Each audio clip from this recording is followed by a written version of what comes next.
All right, so this is lesson 5 of waves. It's called the Doppler effect. So I'm going to talk about a couple things. One, the Doppler effect, and then also we're going to talk about the sound barrier. So the Doppler effect is basically an effect that motion has on frequency, at least relative to someone else. So, for example, if you were to see a car drive by you, now from your point of view, the car is moving and it whizzes by you at, I don't know, 60 kilometers an hour, for example. But from, say, a passenger, from the point of view of a passenger in the car, it looks like you, standing on the sidewalk, move the other way at 60, did I say 60? Kilometers per hour. So when we talk about frequency, we're going to talk about frequency relative to who? We're going to talk about relative to some observer, but where is that observer? Now in grade 11, we're going to have that observer stationary with the ground. So in this example here, we have an ambulance moving, and we have two observers stationary to the ground. This one is just at rest at the sidewalk, and this one in front of the ambulance, again at rest at the sidewalk. Now the ambulance emits a certain frequency, whatever frequency that is, maybe something like this. But as the ambulance is emitting the frequency, let's say the ambulance is emitting the frequency in front of it, as it emits the frequency in front of it, it moves closer to it as it's emitting it. So those waves are sort of, the waves in front of it seem like those wavelengths have become shorter. Because as you emit the sound waves, you move towards it. Then you emit the next sound wave, and you move towards it. And so a smaller wavelength is associated with a higher frequency. Now it's the same behind you. As you emit a wave behind you, you emit it, and then you move away from it. Then you emit the next wave, and you move away from it, and the next wave, and you move away from it, and so on. So behind you, you get a larger wavelength, which is associated with a lower frequency. And this is why when you hear cars go by you or ambulances go by you, you hear that change in pitch. A louder pitch as they approach you, and a lower pitch, not a louder, but a higher pitch as they approach you, and a lower pitch as they move away, which is why it sounds like that. It's not like the ambulance is emitting that sort of change in pitch. It's just that's what you hear as it passes you, being a stationary observer. So I have an example of this here. So if we hit play, you can see the car is emitting a certain frequency, but it's moving towards the waves in front of it and away from the waves behind it.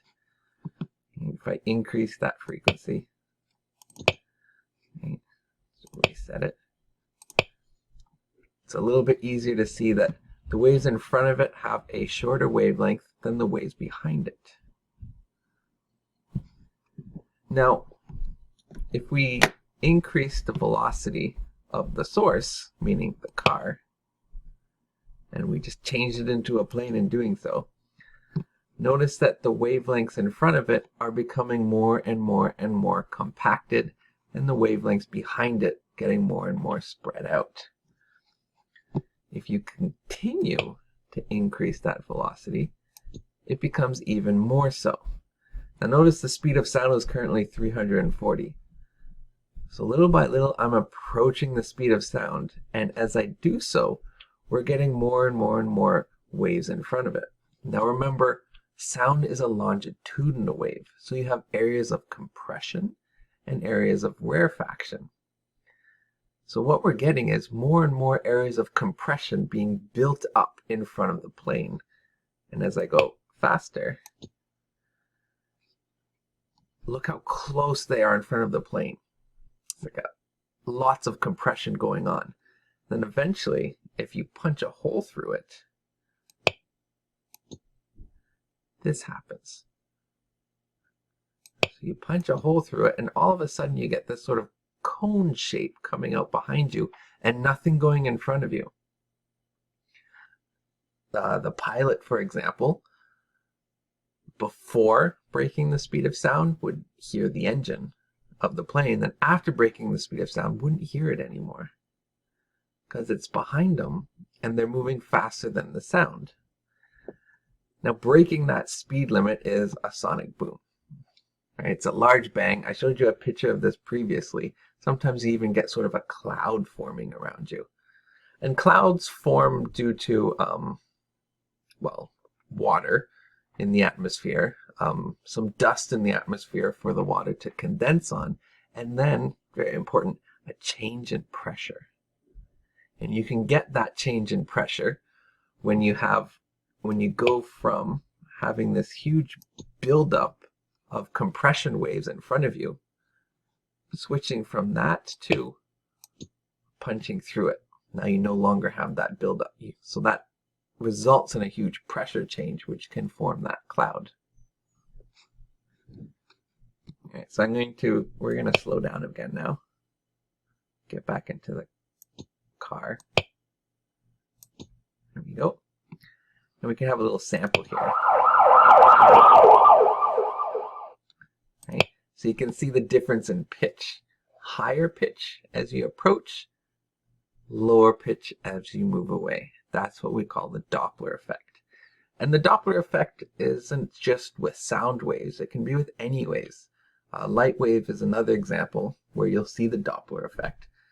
You may have heard of the terms like redshift and blue shift. Well, you have your visible spectrum, Roy G. Biv, red at one end, bluish on the other end. Blue waves have a shorter wavelength, and therefore higher frequency. And red waves have a longer wavelength, and therefore lower frequency.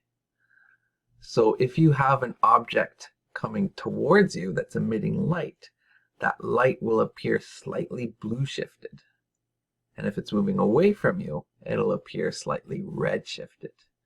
Now, this isn't something you're going to see every day, right? If a car drives by you, it's not like they're going to appear more blue as they're driving towards you and more red as they're driving away, because the speed of light is pretty fast. But you do see it a lot if you ever take a course on astronomy and you look at other stars, right?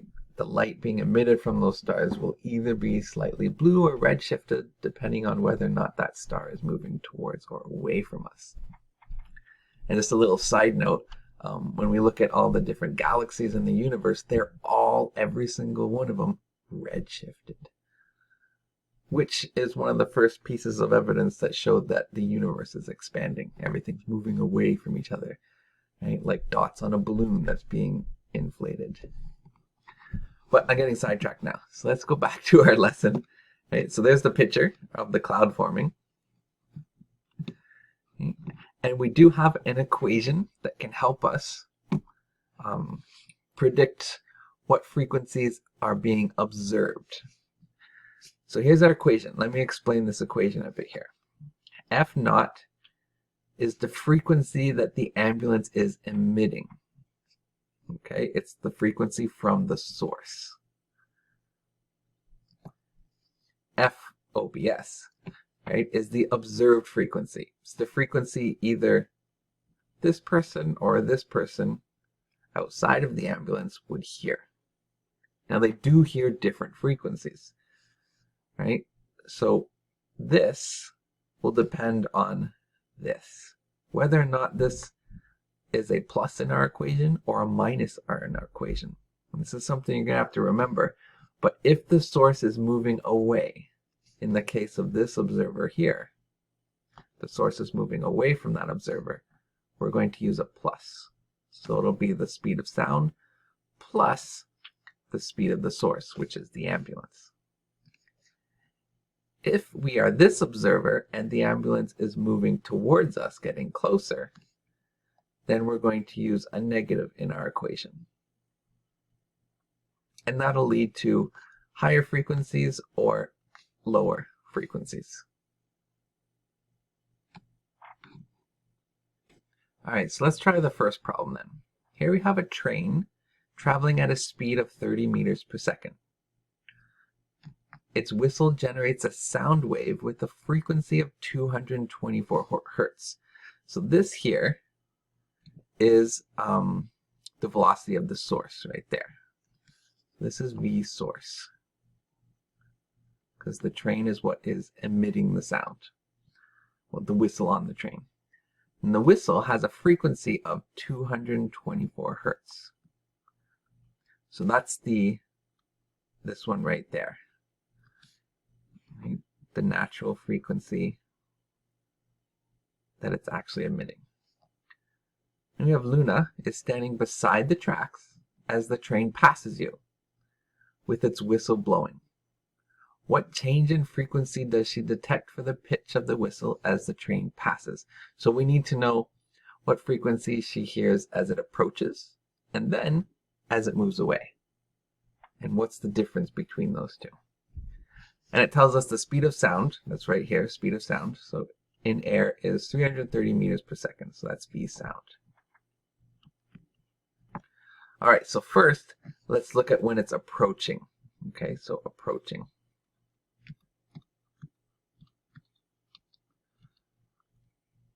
So when the train is approaching you, our observed frequency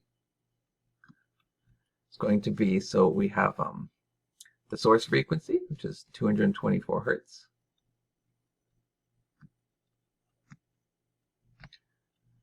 All times by, so the speed of sound, which is 330.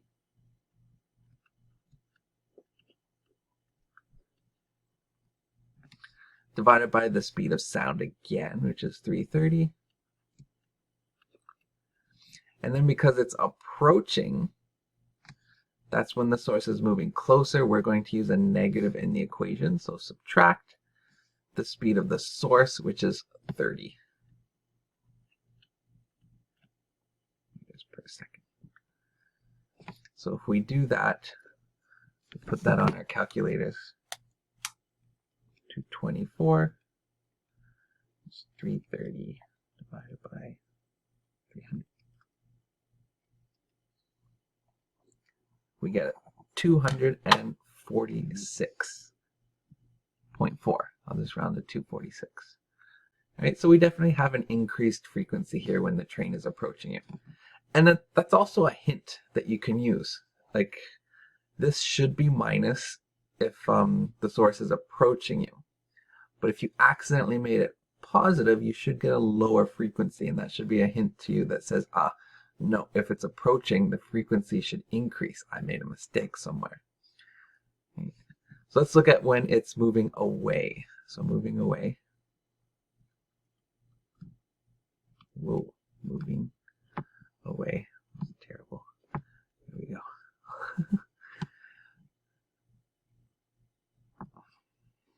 All right, so our observed is going to be the exact same thing as here, but we're going to use a positive instead of a negative. So we'll have 224 hertz times 330 over 330 plus 30 now. I'm running out of room, so I'm leaving out the units. And if we put that into our calculators, it's 224 times 330 divided by 360. 205. So 205 hertz. Right, which makes sense because it is a lower frequency when it's moving away.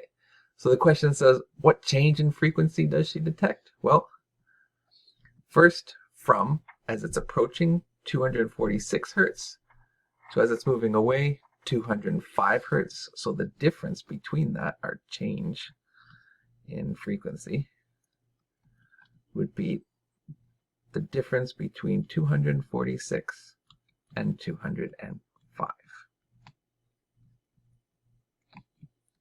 which is 41 hertz.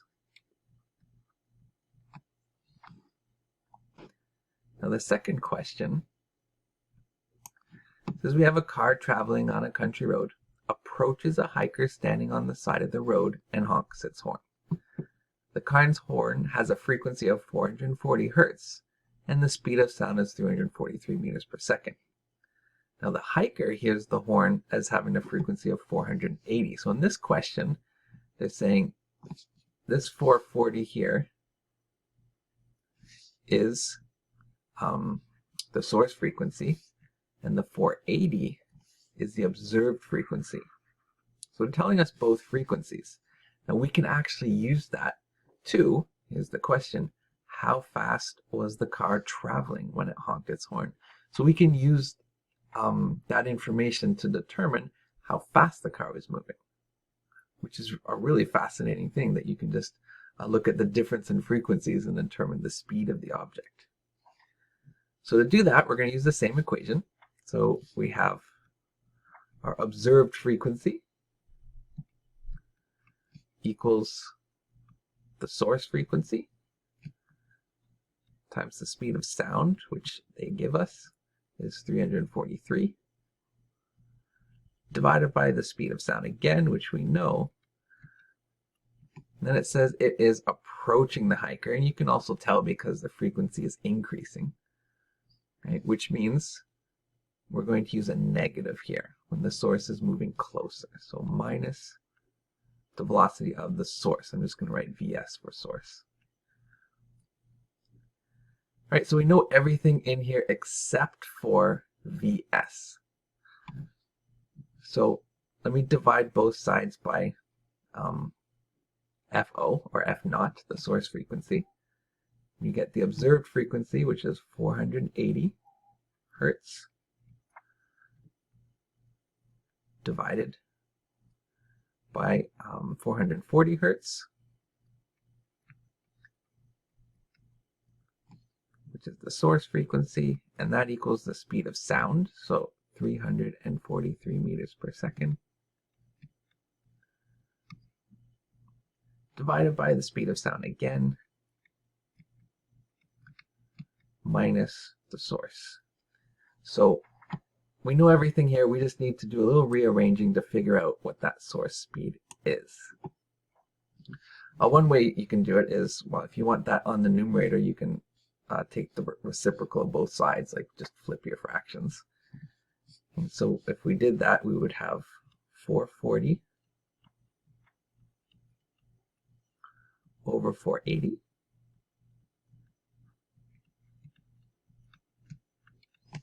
equals 343 minus the speed of the source over 343. So now we can multiply both sides by 343.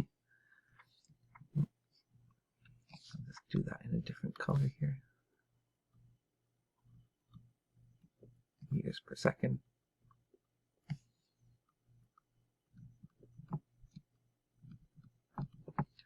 So it cancels here. And we end up with 343 meters per second minus speed of the source equals, if you want, you can put that in your calculator, or you can leave it until later. But if it helps, 343 times 440 divided by 480 is 314.4. I'll leave one extra significant digit, so 314.4 meters per second. That'll be meters per second because our hertz units will cancel. All right, so now we just need to rearrange. Right? Bring this term to the other side, bring that term to that side, right? And you get speed of sound, speed of the source. That's why S can be confusing, I guess. Speed of the source is 343 meters per second minus 314.4 meters per second.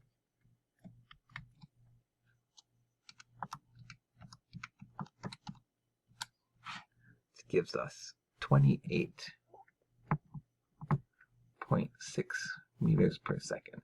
And if you're curious what that is in kilometers per hour, multiply by 3.6 and you get 103 kilometers per hour. So on a country road, where the speed limit's usually 80. Yeah, they were speeding. So our last example, number 3, is as you go upwards in the troposphere, the temperature drops. At an altitude of 10 kilometers, which is typical for commercial jets, the air temperature is around minus 50 degrees. At what speed would a plane break the sound barrier if it flew at this altitude? Okay, well, to break the sound barrier, you just need to know what the speed of sound is at that altitude. And it's dependent on temperature. We have an equation for that already. The speed of sound, whoop, page just jumped. Here, speed of sound, 331.6 meters per second plus 0.606 times the temperature, where the temperature is minus 50 degrees Celsius. In this case, 31.6, 0.606 times by negative 50, 301.3 meters per second.